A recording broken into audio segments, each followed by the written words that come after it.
Welcome everyone to this afternoon's Big Issues in Biodiversity Science webinar. Thanks for joining us, and I know a few people are still filing in, and so I'll take a moment to introduce myself. I'm Owen Nevin, the CEO here at WABSI, the West Australian Biodiversity Science Institute, and today's topic we're going to be looking at horizon scanning in conservation, and we're joined by Bill Sutherland from Cambridge University to talk about this year's release of the Global Horizon Scan in biodiversity and environment. In opening our meeting, it's a great privilege to be joining you from the land of the Whadjuk Noongar people here in Perth, and I do acknowledge the traditional custodians of the lands throughout Western Australia where WABSI works, and acknowledge their deep and continued connection to country and the privilege and responsibility that we have working in conservation and environment to join those many millennia of continuous care for country, to learn from our traditional owners and to share with them in the generation of new knowledge and new ways of knowing about country. So I pay my respects to elders, both past and present, both here in Perth and throughout the state. For those that are perhaps new to WABSI, we're celebrating our 10th year. We're a fairly young organisation that is a joint venture of 4 West Australian universities, 4 government departments, the West Australian Museum, and CSIRO, the Commonwealth Science and Industry Research Organisation, our Commonwealth Government's major instrument of research. And we are established to work in the space between government and industry, community, regulators and funders, to really advance understanding of the biodiversity within the state and the strategic challenges that the state faces in managing diverse flora and fauna in a landscape and an economy that is highly dependent on those natural resources and extracting from those natural resources through various industries, whether agricultural, resource sector, or other uses. So we are a collaborative mechanism that ensures that the knowledge needs across the state are really brought together in a way that allows people to respond to those. We talk about being end user led, so really starting from the point where we try to understand what are the gaps and barriers to on the ground action, and then work back towards the research that will fill those gaps, rather than perhaps starting with the research community and some interesting questions and then trying to find how those might be applied in reality. That eventuates in and makes itself apparent through the development of a range of prioritized research programs that cross topics, whether ferals and invasives, weeds, restoration, urban biodiversity, a real breadth of work. And I do encourage you to browse the reports that are available on our website, and if you are a researcher working in the state, look at those prioritized documents and use it as a lever to support investment into your own research. Say, we've spent many hours talking to many hundreds of people to identify these needs, and you can respond to them. Also do want to highlight that in the last week, in fact just yesterday, we released our updated knowledge to action report, which looks at the current and emerging issues for Western Australian biodiversity, really taking a 5 to 10 year outlook and saying not what's on your desk today, but what do you perceive as being the big challenges in the coming 5 to 10 years. And this is an exercise that we update every 5 years or so, and forms the guiding document for our activities over the coming 5 to 10 years as we move forward. And it's really timely that we're releasing this report, which is very WA focused, and able to welcome Bill to talk to us today around the global scan, which is now, I think, in its 17th year. It's a double pleasure for me to be able to introduce Bill to speak at the webinar today, because way back several years ago, Bill taught me as an undergraduate at the start of my journey in conservation. And so it's a great pleasure to be able to hand the floor over to our esteemed guest, presenter today, Bill Sutherland. So, Bill, I will stop sharing and hand the floor over to you. Thank you, Owen. And it's a delight to be here. Is that good? Can you see my slides? Yes.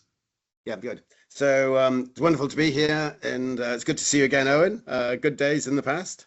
And it's wonderful all that the WABSI is doing. It seems a really interesting organization and very impressive.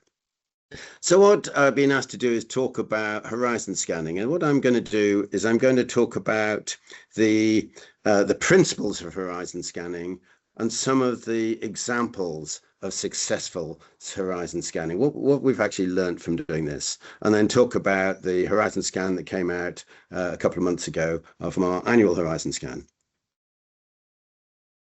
And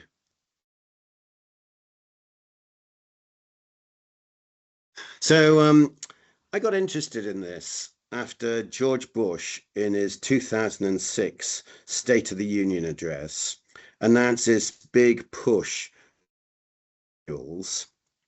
and the European Union had the same push towards biofuels, and there's a big political element. Biofuels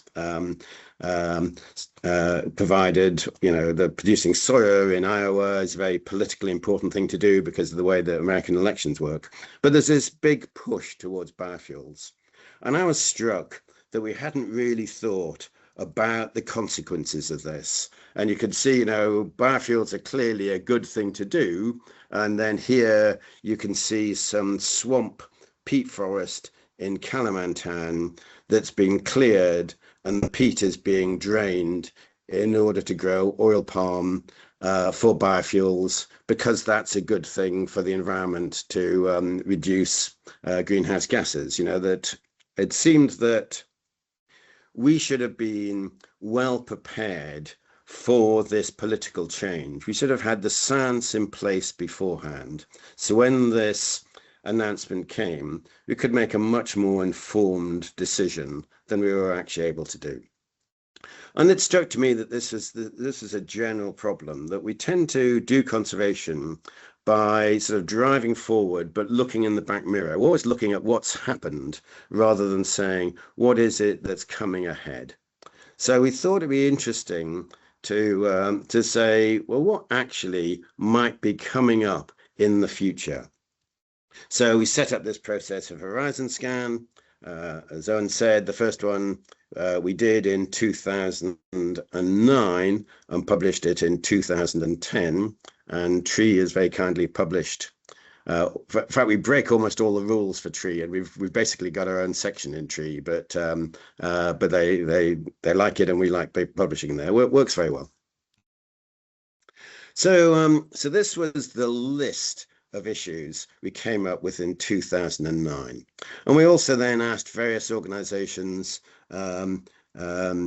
Life International, Butterfly Conservation, Natural England, RSPB, the Nature Conservancy, UNEP, WCNC, the Wildlife Trusts, how important they took these different issues, how serious they thought they were. And as a quick side, this is one of the most brilliant things I've done. This is what my way of showing the size of different dots, and you'll see that it goes from the number of edges. So a circle is one edge, and a sort of a hat shape is two, and a triangle is three, and a square is four, and so on. I thought that was brilliant, but when they published this paper, they didn't want that. I still think this is a really useful thing to do. But anyway, that's a sideline.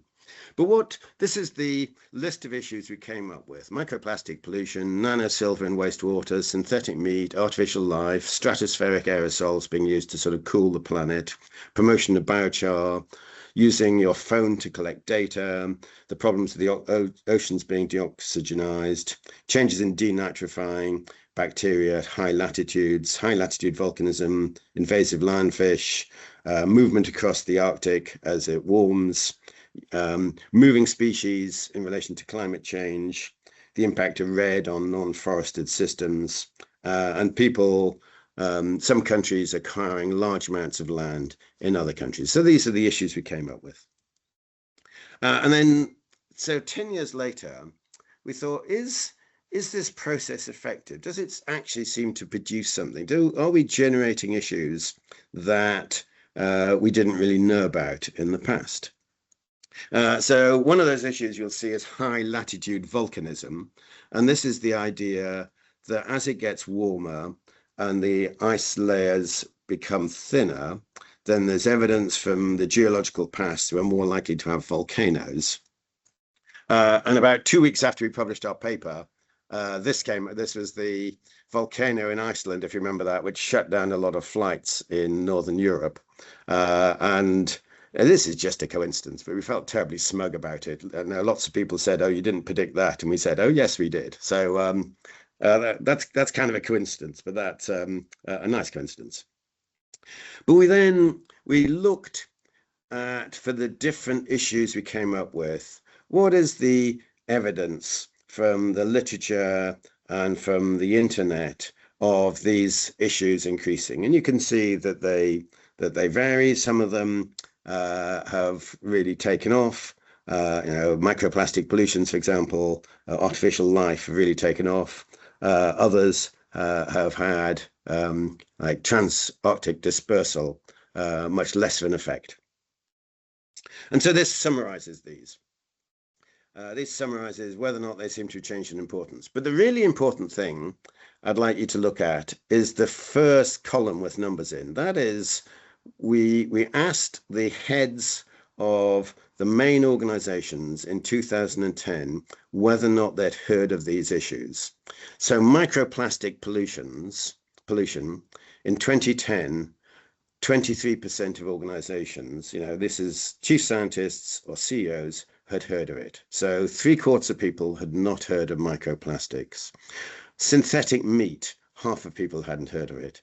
Creating artificial life, 1/4 hadn't heard of it. Using stratospheric aerosols to change the climate, half of people hadn't heard. Using your phone to collect data, this is kind of amazing. 40% of the people then hadn't realized that we could use phones to collect data. Lionfish, again, that's a big issue in very many areas. 2/3 hadn't heard of it, and so on and so on. And what this shows to me, and then the arrows show that many of those have rocketed up. So microplastic pollution, the plastics has gone from an issue most people hadn't heard of to a dominant issue in conservation. Many would say too dominant. Synthetic meat has rocketed up as being important. Artificial life has rocketed up. Stratospheric aerosols for climate change has rocketed up. Using your phones to collect data rocketed up. Deoxygenation of the oxygen have rocketed up. So what this shows is that this exercise was a success. In 2010, there are a set of issues that most people in influential positions hadn't heard of, and we could flag up, and since then they become really important. So we think horizon scanning works. So in making horizon scanning, there are some decisions to be made as what you actually want to do. And what most people do in horizon scanning, and there's big armies of people doing horizon scanning, and what they normally do is they say, let's view different scenarios, whether or not we become selfish or generous, whether or not we care for the environment or we don't care for the environment, those sorts of things, and then look at different scenarios. That's what most people do. What we do is we're interested in identifying issues. So it's a very different approach. The next thing to do is whether or not you use humans or artificial intelligence. And we've actually been using artificial intelligence for some of this for some time. or including my colleagues have. So Mark Bergman, who many of you I'm sure know, was in Melbourne for a long time, and he used to have automated ways of identifying future issues for aquatic systems. And one of the problems he says, if you have search terms like dead fish, it produces all sorts of peculiar stuff that you've got to be careful how you use these search terms. But what he showed was that you could use this automated process for identifying up and coming issues in real time. So this would say there seems to be a fish kill, there seems to be a new disease outbreak, and they would go to a set of experts, and the set of experts would say, well, this actually seems to be a new issue. And then that would, that it could then appear within a few weeks of there being sometimes quite a minor news story. So that can be used. And just to show you, so this has been used to sort of map where various outbreaks have happened. And then the other way we've used it, we've been using large language models since 1919 to read the literature and pull it out. And this is obviously going to be a much more influential process.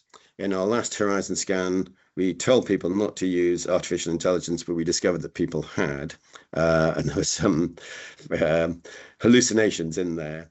But I suspect we tried once and it didn't work very well, but I'm sure increasingly you are going to use horizon scanning to pull out new cutting edge issues. And when I played around with it, I think there's some potential here for identifying what's on the agenda using artificial intelligence. And then the next decision you want to do is to say, where on the horizon do you want to be? So we tend to have this sort of mid or far horizon. We're interested in things that you haven't heard of, but may well happen in 10, 20 years' time. Many people want to say, we want to know what's actually going to happen in the very near term. What's going to happen in the next 5 years? And you think about that. So, for example, we did some work in Myanmar.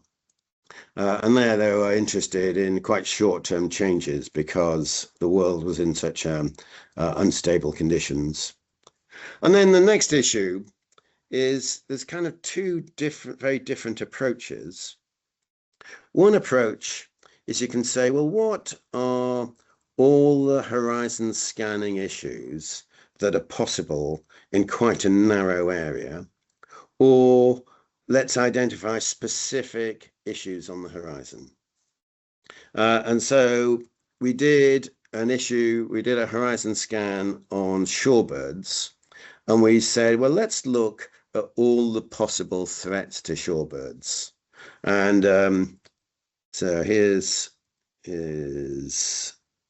list, and you'll see this includes many, drainage of breeding and wintering habitats, agricultural intensification, loss of tidal flats. There's a lot of standard, obvious stuff in here, but there's also a lot of highly speculative material as well. And we think this is a really useful process to say, let's identify all the possible potential issues that might affect a given system. And this completeness is useful. And it also has an advantage that when we did our first horizon scan, we were criticized because, in fact, Tree published an article saying you missed artificial light and the impact of artificial light. Actually, that was on our long list, and we asked our participants whether or not they've heard of issues, and most of them had heard of it, so we excluded it as being too well known.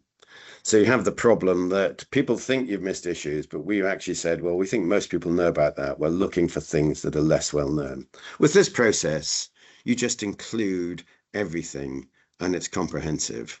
And we think this is an extremely useful thing for organizations to do in a wide range of fields, just to say, what are the obvious things that might happen, and what are the less obvious things that might happen? And similarly, we did an exercise for geoengineering. We said, what are all the different possible geoengineering options that people have considered, the options people have considered for changing the environment to change the impacts of global warming. And we produced that huge long list, and then we used that to then say, what are the other consequences of that? So if you have space mirrors, what are the consequences? Or you have more reflective crops or artificial trees or biochar, ocean fertilization, all of these, we can then bring people together and say what we think the consequences are of each of those. And the thing I'd like to talk about, and again, I'm going to talk about Mark Bergman, from who's influenced me quite a bit in this. This is a paper we wrote together. The way in which you use experts is really important in these sorts of exercises. And there's quite a big literature. I was surprised how many people, when they saw this, said, why is there a picture of you riding a badger on this? This is nature. Nature draws very nice cartoons. But the way in which you use experts really matters. So, for example, if you have groups, then you get better estimates than if you have individuals. The people's expertise very much declines as though once they go outside an individual, their area of expertise, they still are confident as experts, but when you test them, they're a lot less expert. Identifying the sort of ways in which we measure research quality is actually fairly poor estimates of how good they are at being able to predict things.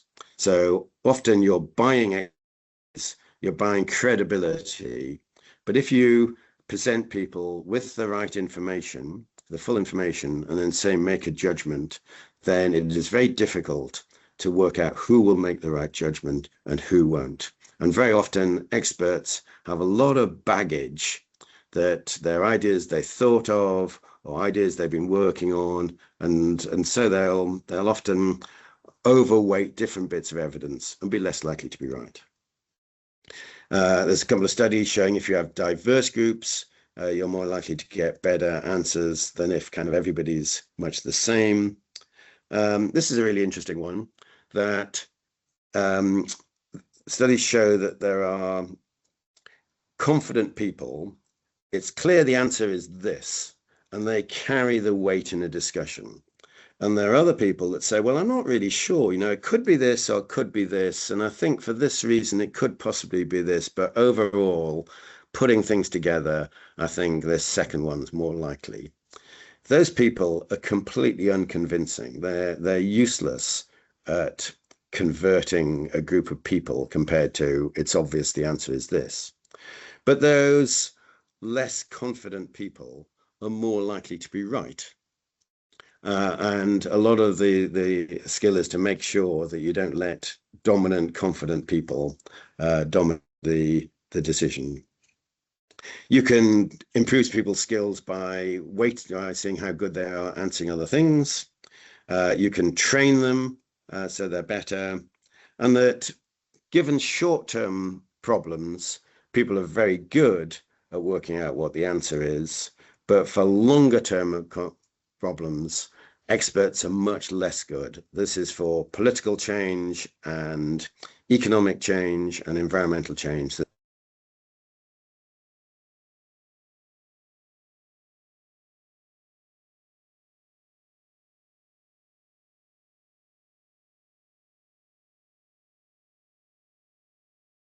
Really important. Are you still there?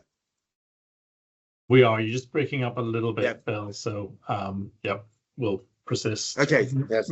Yep. Okay. Sorry. Yeah. I'm in a hotel, and they promised me it would be good Wi-Fi, but I see the Wi-Fi level seems to be going up and down. But anyway, so the way in which the process we like is the Delphi process. I'm slightly upset by the Delphi, where there's a visionary there, and I even went on holiday with my family to Delphi to see this. You identify a problem, you then present the evidence for that problem, And then you ask experts to independently identify what the answer will be. And then you discuss it. Sometimes, often in this process, it's anonymous. And then you rescore. So what we're very much trying to get away from is, so we had one of our horizon scanning exercises, and we had this kind of ultimate alpha male who, was in charge of all sorts of things, incredibly well-established conservationist. And he said, it's clear to me that the issue we should be going for is this. And if that had been a normal panel discussion, everyone would have said, that's absolutely fine. But because we have this anonymous voting process, everyone said, that's very interesting, and scored it lowly, so it wasn't included. So the Delphi technique is a way of making it anonymous. It's a way of using voting rather than the who shouts louder. And we think it's incredibly important that you have those sorts of processes in decision-making events, in kind of almost all decision-making. So, and you can then repeat this. And then you present the results. And just as an example, there's a different way of doing it. So the World Economic Forum, every year they ask their group of experts, what's the thing that's going to come up next? I've done this for, and if you actually look at the World Economic Forum, what it actually is it's saying, if you haven't read any newspapers over the last year, what is the political issue? So I'm sure it will be political unrest and war in the Middle East would probably be one of the issues now. So it's presented as forward looking, but if you actually look at it, it's entirely backward looking. It's entirely saying, what was the issue? So what I'm saying is, and the process they have is they just have they just ask a large group of leading figures, what do you think is the big issue? And I'm sure if you had a more thoughtful process and said, what's the issue that that's going to come up that we don't know about now, you'd have a very different sets of process. So the World Economic Forum gets a huge amount of publicity, but it's really saying, what if you haven't read any newspapers, what's in the news now, rather than saying, what's the next thing that's going to happen? So I think it's a very different process, and I confess I don't think it's terribly useful personally. So, and another process that's similar to this is saying, what are the questions that are most important? And this might relate to the review you've just produced.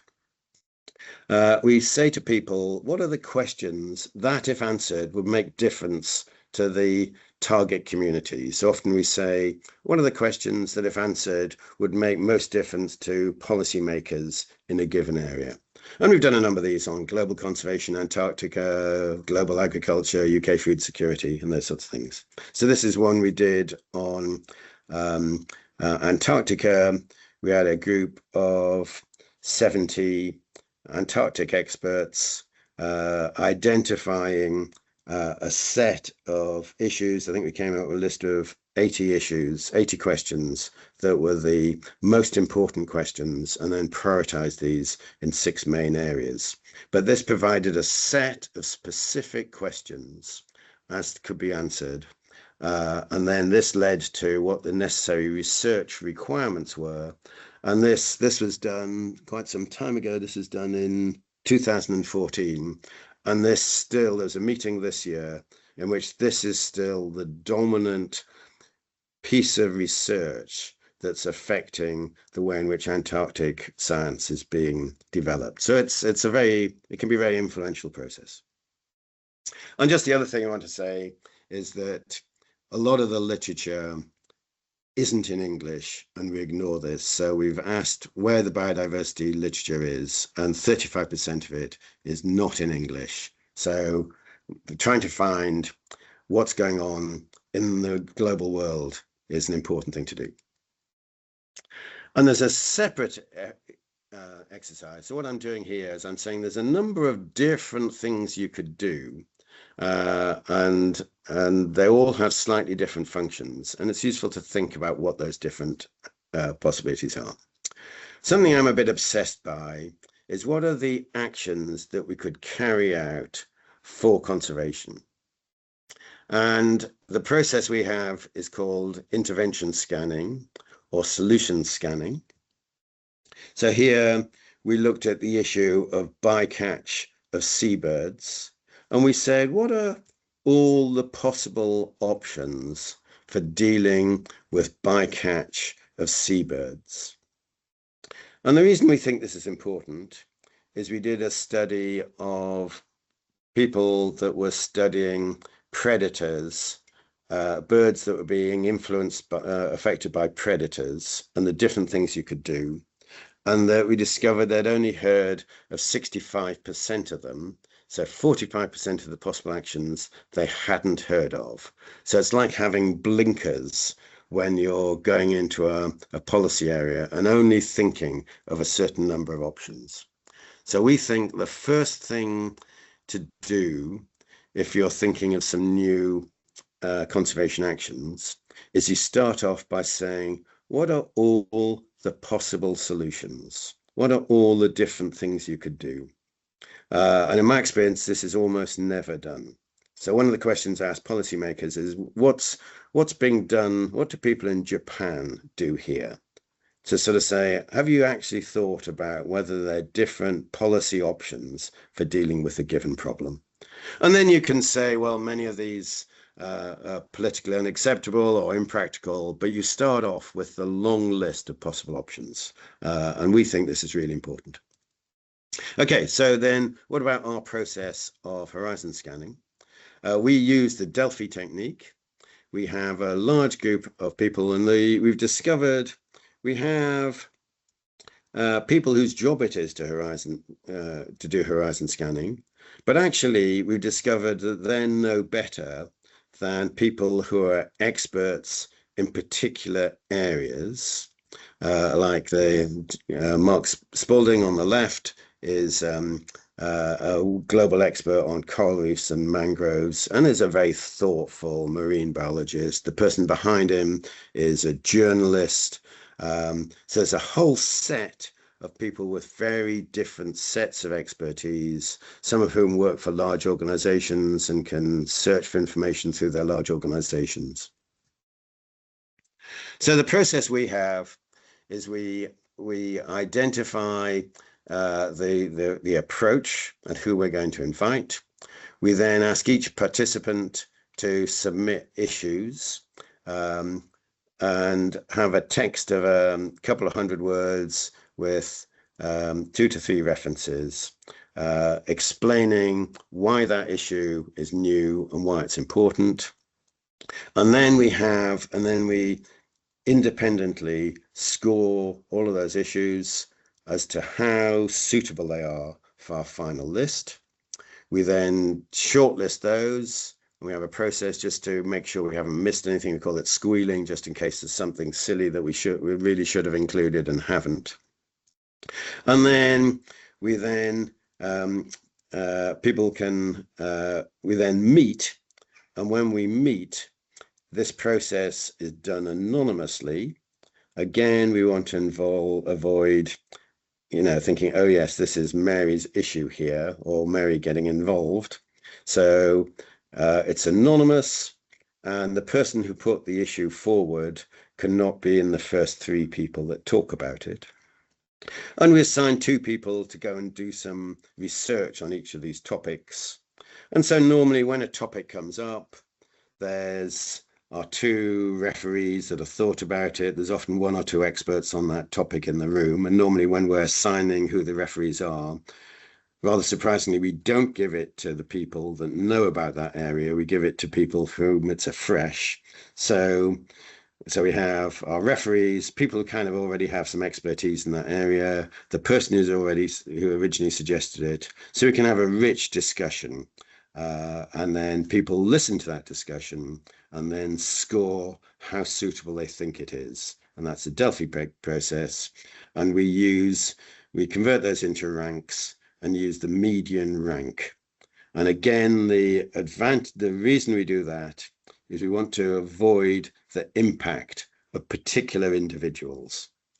So we don't want someone saying, I'm really keen for all sorts of reasons that this issue is included. I'm going to give it a super high score. I'm going to rank it first, those sorts of things. That has very little impact in our process. It's what the bulk of people think that decides whether or not it goes in. And that's, I think, using median scores can often lead to all sorts of distorted answers. So the process, I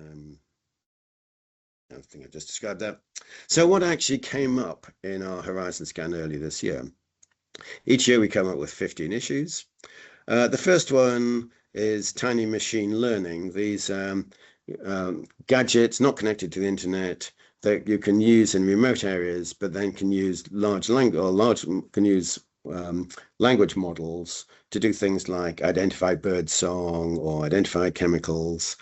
So you can bring machine learning in remote environments, and then you collect those up and bring them back.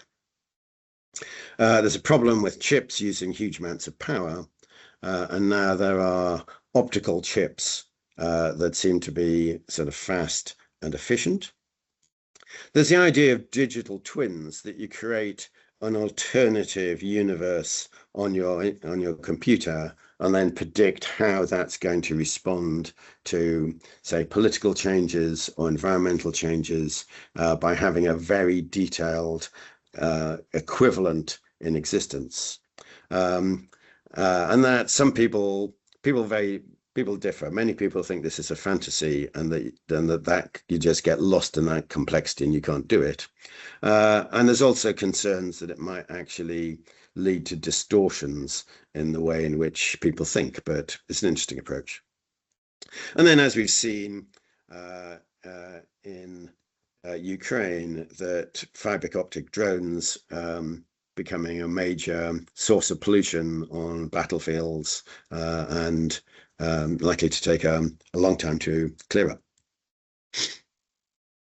So next four. So in particularly in South America, they've developed a tropical forest forever facility where they are providing payments for retaining forests. And this seems to be an interesting way of maintaining tropical forests. There's, I'm sure you're all aware, there's lots of interest in people taking drugs to reduce their appetite, and these seem to be very effective. And is this going to result in changes in land use, changes in demand, and particularly the type of land required? There's fertilizations, process of plants starting to flower because of a cold shock or something like that. And then there's defertilization, which is a process of slowing flowering down. And there's increasing understanding of how that process works. And then there's increasing capacity to then treat plants in order to change the flowering time. And increasingly, flowering time becomes important with climate change. And if you're not careful, there can be a mismatch if your crop, your grape crop flowers at the wrong time or whatever it might be. And this is a process that may well be used for changing that. And there's increasing evidence of soils globally just drying out by climate change. There's more data on that. Then more people are using arbuscular mycorrhizal fungi to inoculate soils, but there's a review showing that the impact of that was not very high, but that's more people are doing that. There's conversion of plastic waste into food and providing simple food processes that at the moment are largely being used to go to animals, but perhaps eventually might even go into people.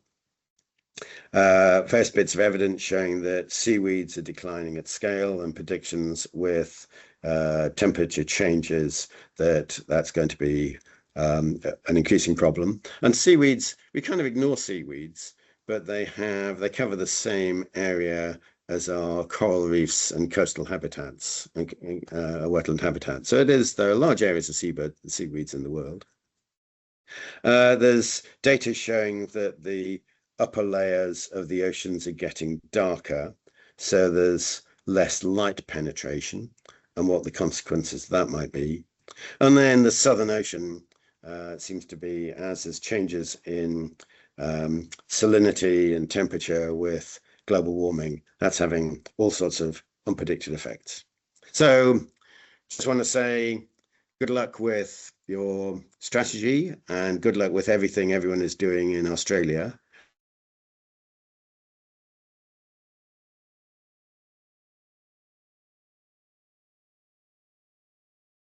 I think you've frozen right in the midst of your final comment there, Bill. I just encourage everyone to put any questions that you have into the meeting chat function, and I will endeavour to weave those into the next portion of the webinar. Hopefully, we'll get Bill back online in a second here as we begin to move into a point of discussion. And Bill, welcome back from your frozen state of being on the screen there for a moment. Thank you for that overview of the horizon scanning process and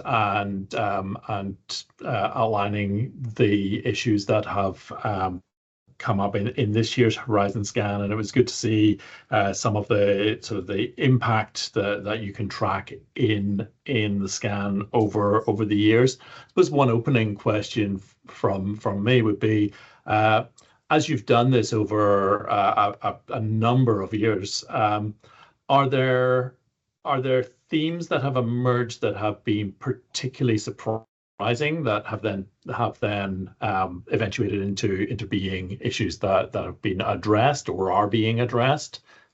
So are there any? Well, going back to the first horizon scan, there were issues that I hadn't heard of. I hadn't heard of someone the editor of New Scientist mentioned artificial life, that you could create new life forms, and the idea of artificial meat, which you can go to most petrol stations now and buy artificial meat. Or you can in the UK. There are issues like that have changed, as I knew nothing about, and now have become mainstream. Yeah. And following up on that, as you mentioned at the beginning of the presentation, conservation does tend to be that rear looking. We watch decline and look backwards. And conservation biology and biodiversity science are sometimes described as being sort of reactive disciplines or crisis-based disciplines. Do you see that the horizon scanning is a mechanism by which you can sort of step back from the crisis, raise the eyes, and work towards sort of a more systemic approach by taking those longer timeline issues? Yeah, exactly. And I think the strategy we suggest is that you look at the issues relevant to your area and you say, well, which of these aren't important?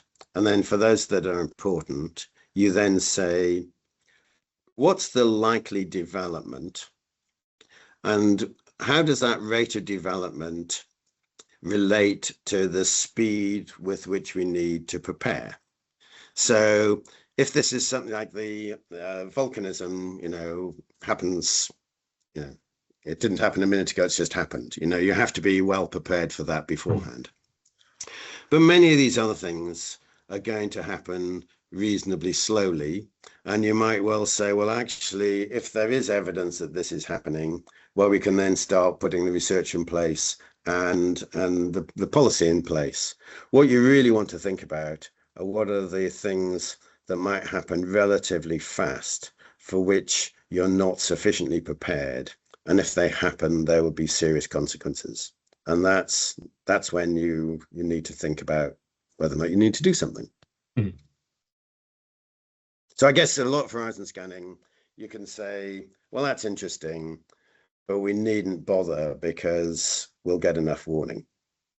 Yeah, yeah, and I suppose, and it's about being able to then identify which of the topics are the ones where it's a watching brief versus a call to action, and perhaps that then links to some of the commentary that you had around the development of digital twins of environment and their use in scenario planning and scenario exploration, and sort of that combination of that scenario gaming that Shell developed and was applied so effectively, but then being able to actually do that in a digital twin setting. Have you seen that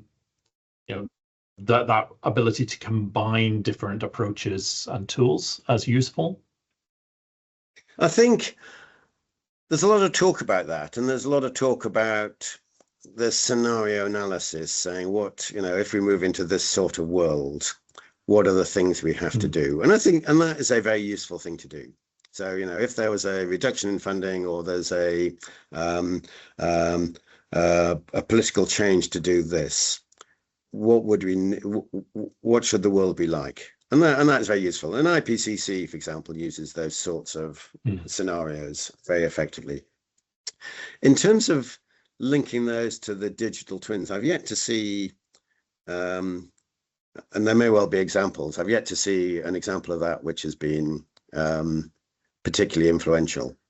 A number of people are trying these, but I guess, not surprisingly, the world's complicated. Yeah. Yes. Yeah. And complicated world with complicated scenarios, and then you get that divergence into many possible outcomes. And I suppose there's a risk sometimes of when we cast the net wide to look at what issues are pressing, that you can end up in a point of decision paralysis where everything is a priority. I think it was really useful to see the application of list everything and then systematically knock things off the list as either not practical or not socially acceptable or not economically viable, rather than trying to make that decision sort of upfront of going, well, that's not an implementable idea, so we won't put it on the list in that sense. And I think that's really important. So the way I see decision making normally happening is someone says, oh, we've got to do this, and we think this is the answer. And we say, as we said with our study of predators, there's actually lots of options you haven't looked at. Why not spend a day thinking of what all the possible options are, and then thinking about which are the ones which are obviously politically unacceptable, which are the ones which are impractical, and then is there anything else on that list that you haven't thought about, rather than immediately going for the sort of standard options. And I think often this can be more useful if it's done by an independent body, because it's not the saying, oh, the government is thinking of doing this. You can have someone creating an independent list, some of which might be a bit offensive to some people. And you just say, well, that's just sort of the list that group has come up with. And the implementation comes in later. Otherwise, you get in the position where you have to remove things before you've thought about them. Yeah, and I think that independence, it's certainly reflecting on the WABSI experience of not being the deliverers of the research, puts us in a position where we can say these research questions are important. No, we won't do it, but somebody should. It's not us building a vested, invest in my research center, which looks at this important topic. It's invest in this important topic. Here's a research center that does it. Absolutely. So it's turning those tables around. I'm just looking at the chat to see what we have coming through here. So we've got a question around cumulative and cascading impacts in horizon scanning, and do you see interconnectedness and how we can solve multiple things at a systemic level? And does the horizon scanning help with that process? Yeah, the horizon scanning is to sort of lay out the issues, to say here are the problems and here are the possible solutions. And then and we're very interested in how you collate the evidence, and that's obviously a whole, and we're using AI for that. That's a whole separate topic. But then I think you then have to put that together in some sort of theories of change.